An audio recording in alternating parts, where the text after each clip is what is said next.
Vinnie, thank you for having me on. I'm Alex Atzberger, the CEO of Optimizely. I'd like to introduce Optimizely to you in the next couple of minutes and have a good conversation about what it takes for companies today to be truly leading in digital. And I remember a day when digital was the question, is digital first? Now I talk to many companies where it becomes a digital only conversation relative to obviously the COVID pandemic and what that has meant for companies to adopt change. But what we ultimately do at Optimizely, we want to empower people to unlock digital potential in their companies and their brands. And the way we go about this is by actually applying a scientific way of thinking to how you actually create digital experiences and how you optimize them. But I think before I go into what Optimizely does specifically, I do just want to level set a little bit about what actually is a digital experience, because so many times we talk about digital in so many different contexts, digital transformation, digital. So there's a lot of confusion sometimes around it. But ultimately, if you think back, Vinny, and without aging us, but if you think back, 2 decades, basically it was all about the website. Yeah. And, companies had webmasters and created websites. And typically, when you look at an architecture, or if you look at the experience of a digital experience, you have the front end experience, what you see, everything from the layout, from the colors, from what copy you put onto a page. That's the front end part of a digital experience. But the digital experience also has a back end part, which more and more is owned by the developer in organizations. And many of the customers that we serve, the website has actually really moved from being a shop in many cases, obviously on the commerce side, but then even moved a step further to really become a product, where companies actually conduct their business, obviously through their .com entity. And that means that everything that relates to their business, be it how they price products, how they actually create a great customer experience in terms of, for instance, how easy it is to find something on their site, but also all the aspects that actually make an experience truly unique by personalizing, for instance, content, showing the right content at the same time. And when you think about this, I remember, Vinny, when I went to customers and customers told me proudly, my website is now my single largest store that I have. Right. And I remember those days very well when I was running the SAP Hybris business. The customers were very happy to see the growth they had online. But today, that is no longer just a store.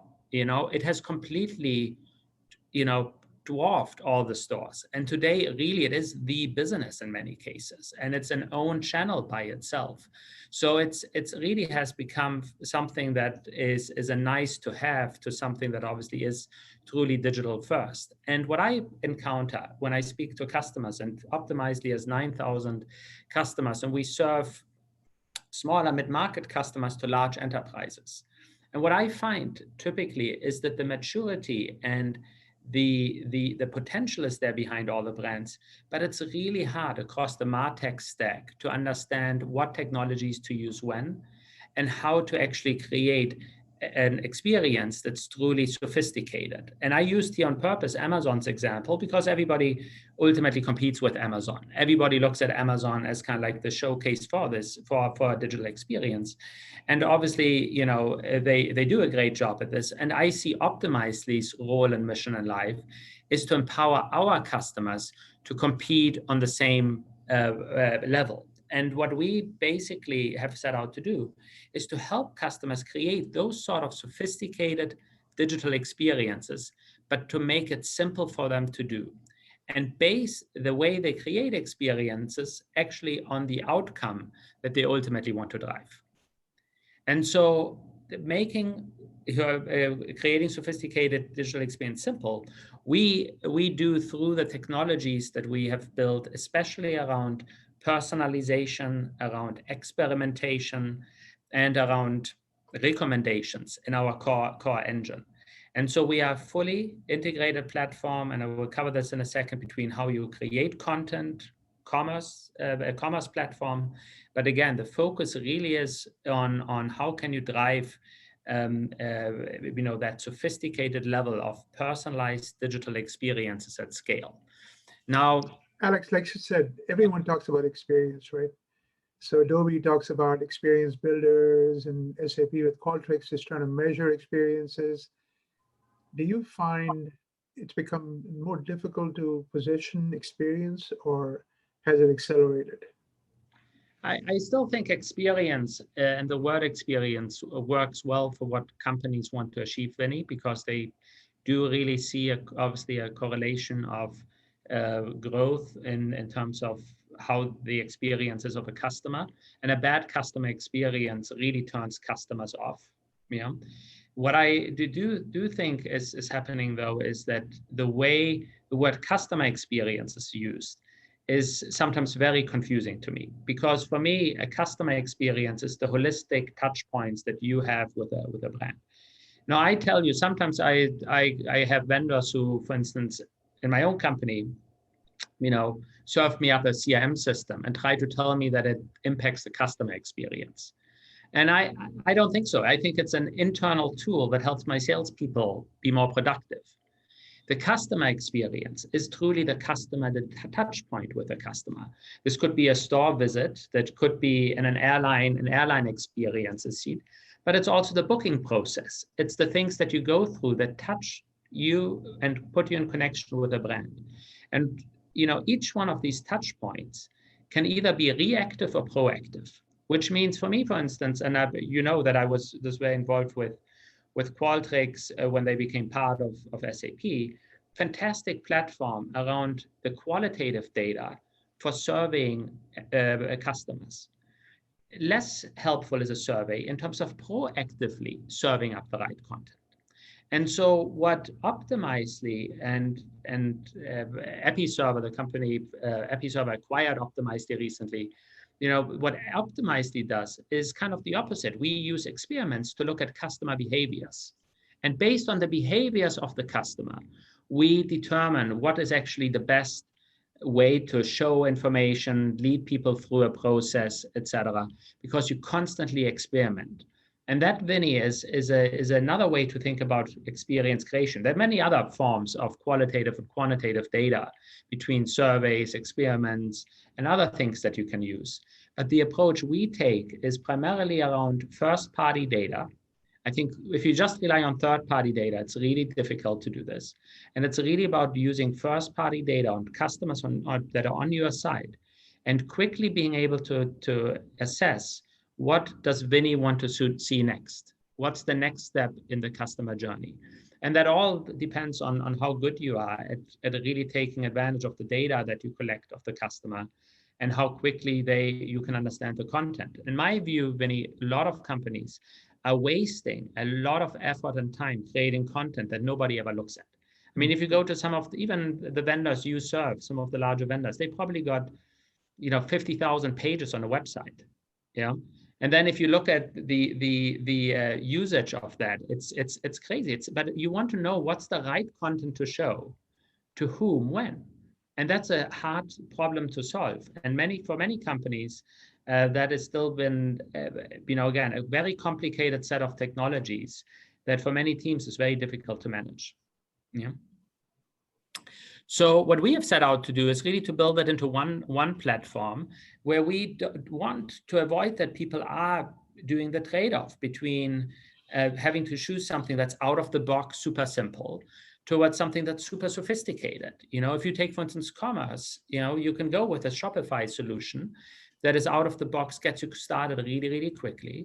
But if you want to do something more sophisticated that really shows your brand in the way you want to, you need to go probably to a much larger system oftentimes that's outsized for you. And so what we wanted to ensure is really build a platform that grows with you. And so we are a platform, Vinnie. And so we are not out of the box. You actually have to configure the platform, both in terms of our content management as well as commerce capabilities. We truly believe it needs to be personalized, but at scale. I mean, most of our customers have millions of customers. And so personalization can't be done through a marketing department that tags every piece of content and then tries to map segments, which content. A lot of this has to today be automated. Obviously the big debate is obviously, are you a closed system or an open system, and how do you integrate? the back end with obviously new technologies. And as a company, we have many of our customers, obviously with that are Adobe customers, that are Shopify customers, and I believe very much you need as a digital experience company to be blending into that set of ecosystem as well. And then finally, there's a trade-off between speed and certainty. As a marketeer, sometimes you want to launch something really quickly, but you also want to be certain about that it actually works. And so what we want to give companies and people the ability to say is like, look, we know what the outcome is, and we don't necessarily have to trade off speed with certainty. Now, we do this, Vinnie, for about 9,000 customers. The company Episerver was founded in Sweden more than 20 years ago. The company Optimizely was founded in 2008, actually doing the Obama campaign. Two Google engineers started working on the notion of how can you actually experiment on different ways of actually fundraising and on the Obama website. And that actually then created the launch of Optimizely in 2010. Now, we decided, as we brought the two companies together, to use the brand name Optimizely for the combined business. Why? Very simply, Vinnie, because I don't think a digital experience is ever done. You continuously optimize. You're on a continuous journey. And we believe the word Optimizely reflects that ambition much better. And when you look at the kind of companies that use us, we serve B2B manufacturing businesses that are just starting digitally to companies that are very advanced. I was just speaking to Schwab the other week, their leader of digital transformation. She's a terrific executive, but when she talks about the Schwab website and now, for instance, the merger with TD Ameritrade, she has now several hundred people working for her who all work on the digital transformation, but specifically also on, the app. And for obviously for Schwab, the app is now the business itself, and they use the experimentation platform from Optimizely to actually, again, test their solutions and build a better product ultimately. And then, or if you look at a company like, if you look at a company like New Era that uses our commerce platform in Europe, they use other commerce platform in other parts of the world. But again, for them, Optimizely was really the right choice for the European business. And you can go through some of those logos. Typically very strong, especially obviously on the B2C side with retail, but also on the B2B side with manufacturing distribution. And obviously, Vinnie, I see these markets blending. I was on yesterday with a distributor in the retail industry who is going direct to consumer in the future. So there's obviously a strong blending of B2B and B2C. So now, Alex, a couple of questions. So is your channel then more digital agencies versus traditional integrators? Yes, definitely. Yeah. Is it? Yeah.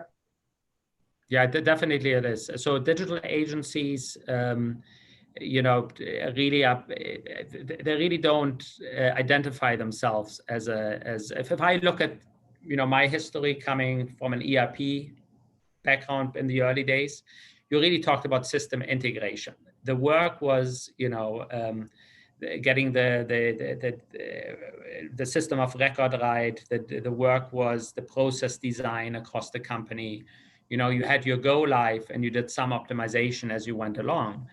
For me, going live with a customer on a website is really a non-event, because the real event is everything that happens afterwards in terms of how you engage your customer and grow that business. And so the conversations we typically have with our partner network, we have about 800 digital agencies in our network.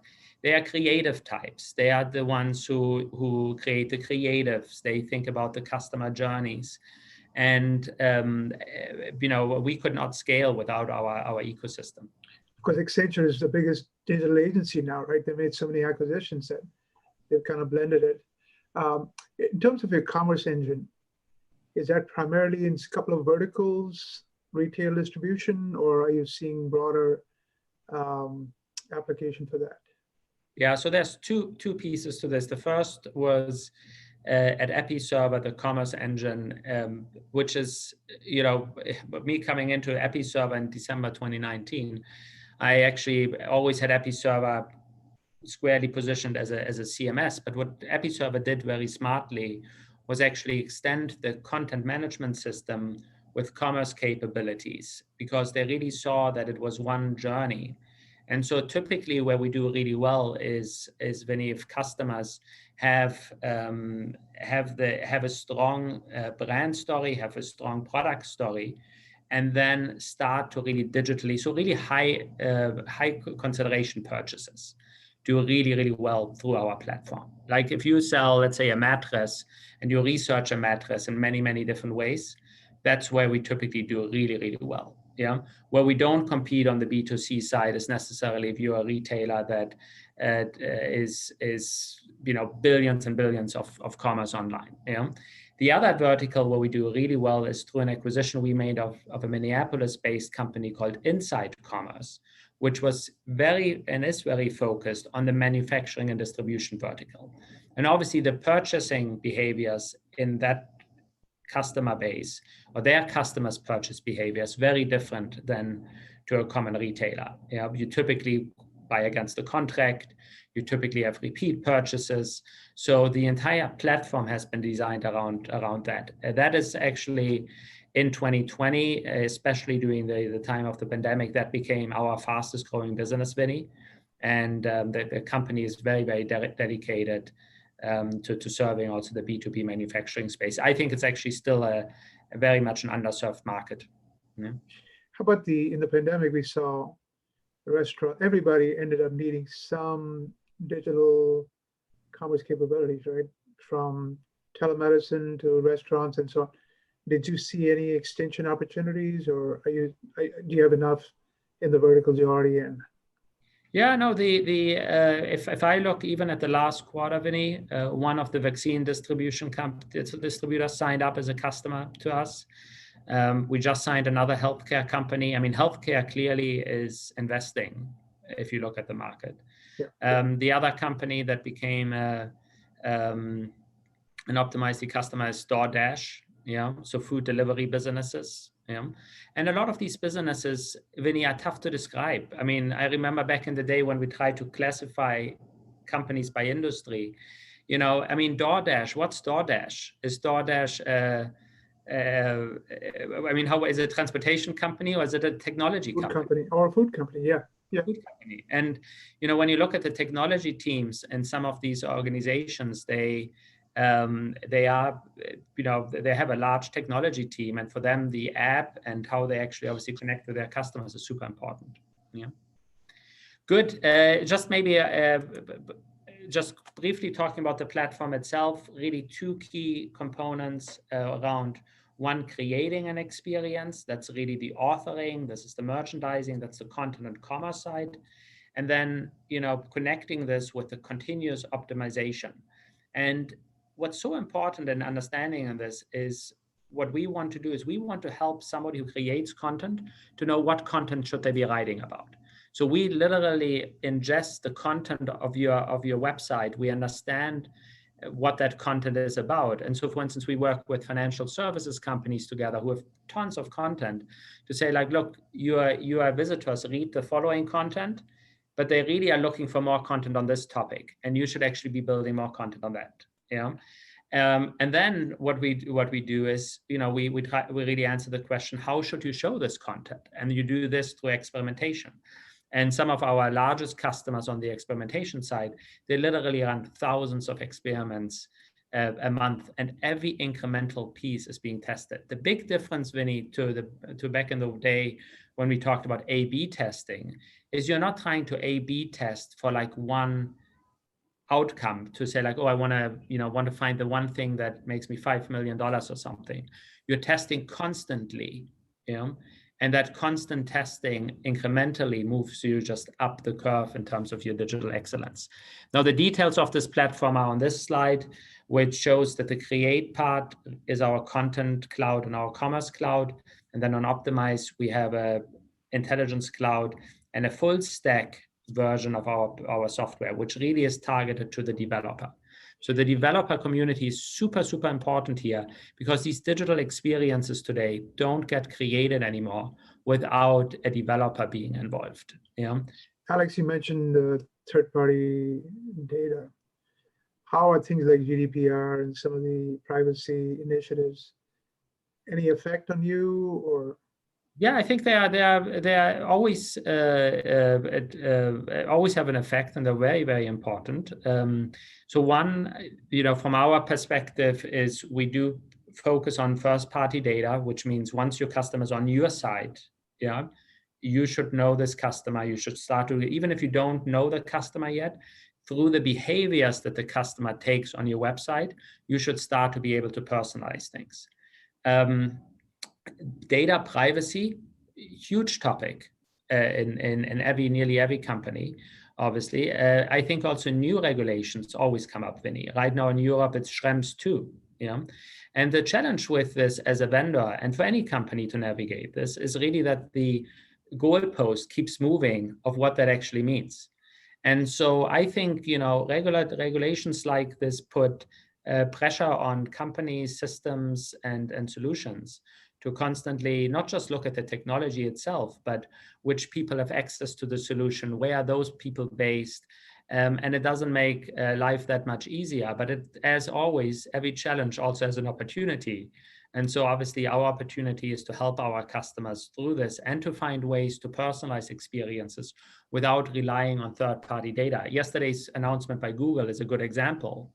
If you have a marketing operation that's purely based on third-party data from Google, it's going to be very hard to target people in the future. And so you need to find better ways to personalize experience. Are you seeing any pushback from companies that the regulators are getting a little too aggressive, or not yet? Yeah, I think people feel probably differently about it in different markets, Vinnie. I think, culturally, you obviously see a lot of the regulations around privacy come from some of the European countries. So there's obviously a difference to this. I think it increases always the cost of doing business, because you have to find ways to manage it. And ultimately, my perspective is, if you really want to, if the regulators really want to fix something, fix my Nigerian spam, fix my robocalls, right? I mean, marketing will always find ways to get to the ultimate customer. And so, to me, regulators sometimes pretend they can fix something and then give up, right? And so we didn't fix the robocall, we didn't fix the spam. They're far worse in many ways than digital tracking, but that's my point of view. Yes, absolutely. I agree with you, Vinnie. I mean, I oftentimes think about, what has really changed between, the let's say the in-person world where you moved into a store versus the digital world. And the digital world actually gives you much more ability to actually have a better experience. Because when I go into the store, especially post-COVID, I just went back into stores that I haven't been to for a long time. And I noticed it actually takes you a long time to find something. It actually, it is actually pretty bothersome when you stand in a checkout line, and suddenly, sometimes you notice how convenient some of the things are that you do digitally. But why is it so convenient? It's because somebody actually knows me. Yeah. And in stores where somebody knows me, I get great service. But if I sometimes go into a store and the person doesn't know me, I need to relate first what I'm looking for, and that can be a very painful experience. And so digital is that you actually know your customer better, and you can create a much more convenient experience. And that ultimately brings me to my last point, and then we can further chat. Is really we are really trying to ask 3 simple questions in terms of who to show, what, and how. And we call this optimization as a service. And this is in many ways bringing together the capabilities that the former Episerver had, the former Optimizely had, and really bring the best of 2 worlds together. We launched this offering, Vinnie, last month. And it really gives our customers now the capability to, again, not just look at it in isolation. So if you, for instance, want to test your recommendations about what do you show different segments and different profiles, you can actually optimize this experimentation engine to do this.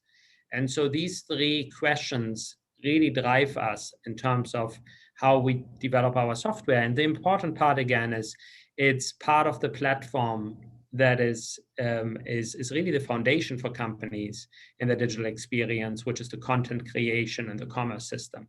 But where I see the value moving to, and where I see a lot more of the conversation happening with the chief digital officers, Vinnie, is around the part of how do I optimize this experience and how do I continue to evolve it.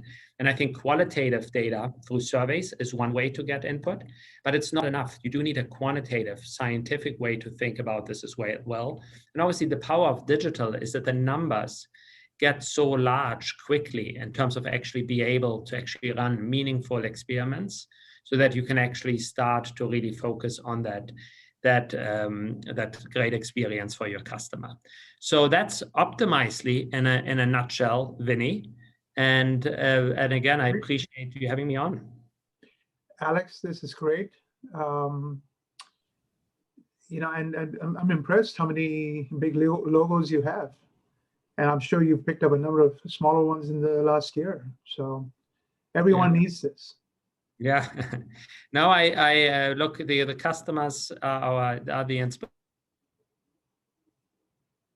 obviously, Vinnie. But what's so nice about it is you see what the customers do with it, and you actually touch and feel it. And our engineers obviously love the fact when they know that companies use the platform, and then their software ultimately gets used by the people who interact with those companies. So it's nice to feel that impact. And right now I tell my team it's essential for companies to be able to have a digital channel for their customers. And I don't think that channel will go back to what it was. I think it will evolve. It will continue to evolve as we as humans evolve right now.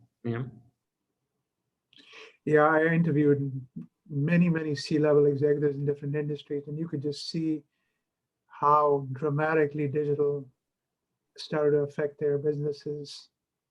You know, they've been talking about it. Suddenly they had to do it. So absolutely. You know, one healthcare executive told me, he says, you know, we tried. He was in a big health system. He says, we first tried telemedicine in 2001. And he says, for 20 years, we farted around with it. In the beginning of 2020, we had 2% outpatient telemedicine. He says, within a month, we were up to 50%. He says, you know, we won't go back to 2%. We may not stay at 50%, but I can assure you, we will not go back to 2%. And that's what you're saying, you know. Yeah. But isn't the story here that ultimately technology is about change and change management? And, you know, I always felt that it's about the human change to actually adopt something. The technology was always there for many things, but you need kind of this impetus that actually drives through change. You know? Alex, what's interesting is I think buying organizations were forced to change. Selling organizations are still not convinced. I've seen too many that want to go back to January 2020. You know, systems integrators want to start traveling again. Why do you want to travel? There's a better way, guys. You know, and so the push and pull. We'll see who wins out. Yes. I mean, it's as you said. I do think there's going to be a new blend. Yeah. I know my salespeople in Australia are able to meet again with people, and so you know they have customer dinners again and other things. And there's a part of that, but there's also a very good part to get a larger team onto a call and do a Zoom call and get things done. So it's going to be a different sort of blend, but it's a very interesting observation about the selling organizations versus the buying organization. And the question is, the seller typically has to serve the buyer, you know, so. We're all learning. We all learn it. It's one big experiment, and thank you again for giving me the opportunity to share. Alex, thank you so much.